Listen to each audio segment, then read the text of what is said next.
നമ്മുടെ കേരളത്തില് ഈ ക്യാൻസർ രോഗം എന്ന് പറയുന്നത് ഇപ്പോൾ ഒരു ജീവിതശൈലിയുടെ ഭാഗമാണോ? അതെ അതെ, നല്ല നല്ല ചോദ്യമുണ്ട്. കാരണം നമുക്ക് തന്നെ അറിയാവുന്നതാണ്, ഇപ്പോൾ ഈ ഫാസ്റ്റ് ഫുഡ് വന്നതിന് ശേഷമാണ് ഈ ജീവിതശൈലി രോഗങ്ങളെല്ലാം കൂടിയിരിക്കുന്നത്. ടോട്ടൽ കാലറി ഇൻടേക്ക്, ഊർജ്ജം, ആവശ്യത്തെ കവിഞ്ഞ ഊർജ്ജം ഇപ്പം നമ്മുടെ ശരീരത്തിലേക്ക് കയറുകയാണ്.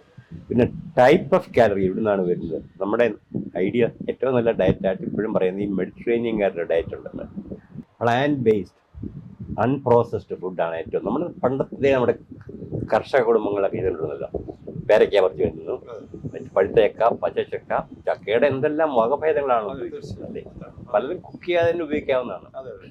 മാങ്ങ, തേങ്ങ, നമ്മുടെ കൽപ്പവൃക്ഷമാണ്. അപ്പൊ ഈ അൺപ്രോസസ്ഡ് ഫുഡാണ് മനുഷ്യ ശരീരത്തിന് നല്ലതാണെന്ന് പല സ്റ്റൈലും കാണിച്ചിട്ടുണ്ട്. പ്രോസസ്ഡ് ഫുഡ് നമ്മൾ വാങ്ങിക്കുമ്പോഴാണ് ഈ പ്രശ്നം. അതേപോലെ തന്നെയാണ് ഈ സാച്ചുറേറ്റഡ് ഫാറ്റും. പിന്നെ നമുക്ക് ആവശ്യം കഴിക്കേണ്ട കുറെ പിന്നെ സബ്സ്റ്റൻസുകൾ, അതാണ് നമ്മുടെ ഒലീവ് ഓയിലിൻ്റെയൊക്കെ പ്രാധാന്യമായിട്ട് പറയാൻ കാരണം. അവർക്ക് ചിലതരം അമൈനോ ആസിഡ്സ് പുറത്തുനിന്ന് കിട്ടിയെങ്കിലേ പറ്റുള്ളൂ.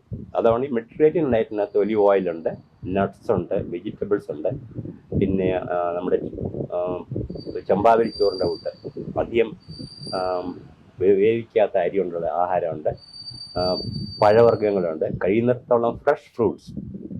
അങ്ങനെയുള്ളവർ അത്തരം ആഹാരം കഴിച്ചിട്ടാണ് നമുക്ക് ഈ ബ്ലൂ സോൺസ് ഒക്കെ അവർ കണ്ടുപിടിച്ചത്. ലോകത്തിന്റെ ചില ഭാഗത്തൊക്കെ 100 വയസ്സ് കഴിഞ്ഞവർ സുഖമായിട്ട് ജീവിക്കുന്നു.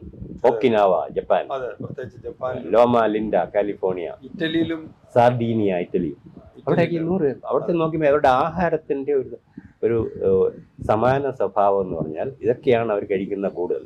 പിന്നെ അതിന് പുറത്തെ ചിലരൊക്കെ അവർ പോസിറ്റീവ് തിങ്കേഴ്സാണ്, മിതമായ വ്യായാമം ചെയ്യുന്നുണ്ട്.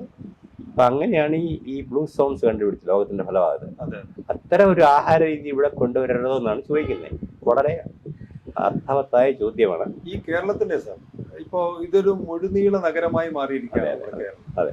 അപ്പോ അങ്ങനെ വരുമ്പോ ഈ വളരുന്ന തലമുറ അല്ലെങ്കിൽ ഇനി മുന്നോട്ട് വരുന്ന തലമുറയ്ക്ക് പോലും പ്രകൃതിയുമായി യാതൊരു ബന്ധമില്ലാത്തൊരവസ്ഥ സംജാതമായി കഴിഞ്ഞു. മാത്രമല്ല നമ്മുടെ ജനബാഹുല്യം വളരെ ചെറിയൊരു ഭൂവിഭാഗമാണ് കേരളം.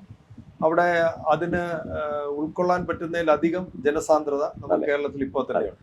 അപ്പോൾ ഈ പ്രകൃതിയുമായി യാതൊരു ബന്ധമില്ലാത്ത ഒരു തലമുറ ഇങ്ങനെ വളർന്നു വരുമ്പോൾ നമ്മളുടെ ആരോഗ്യരംഗം എന്താണ്? അത് തന്നെയാണ് നമ്മൾ ചെയ്യുന്നത്. രോഗാതുരതയുടെ ഒരു സംസ്ഥാനമായിട്ട് മാറുകയാണ് കേരളം. അതെ, ആയുർദൈർഘ്യം നമ്മൾ കൂട്ടി. പണ്ട് മസൂരി വന്ന് മരിച്ചവനും, പേപ്പട്ടി കഴിച്ച് മരിച്ചവനും, ടൈഫോയിഡ് വന്ന് മരിച്ചവനും, കോളറ വന്ന് മരിച്ചവനും ഇപ്പം അങ്ങനെ മരിക്കുന്നില്ല.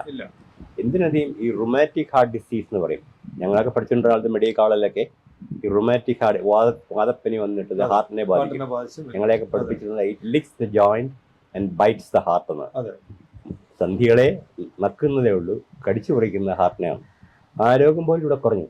അപ്പം അങ്ങനെയുള്ള ഒത്തിരി രോഗങ്ങൾ കുറഞ്ഞിട്ടുണ്ട്. പക്ഷെ അതിൻ്റെ സ്ഥാനത്ത് കയറി വന്നതാണ് ജീവിതശൈലി രോഗങ്ങളായ ദുർമേധസ്, പ്രമേഹം, രക്താതിസമ്മർദ്ദം, ക്യാൻസർ. ഇത് നമുക്ക് നിയന്ത്രിക്കാവുന്നേ ഉള്ളൂ. പക്ഷെ ഇനി വലിയ പാടാണ്. കാരണം ഒരു മാർക്കറ്റ് ഓറിയന്റഡ് സൊസൈറ്റി ആയി കഴിഞ്ഞു. ഇപ്പം നമ്മൾ ഓർത്ത് നോക്കും, നമ്മൾ എറണാകുളത്ത് കൊച്ചി അല്ലെ കൊല്ലത്ത് നിന്ന് തിരുവനന്തപുരം വരെ രാത്രി ഒന്ന് ഓടിച്ചു നോക്കണം.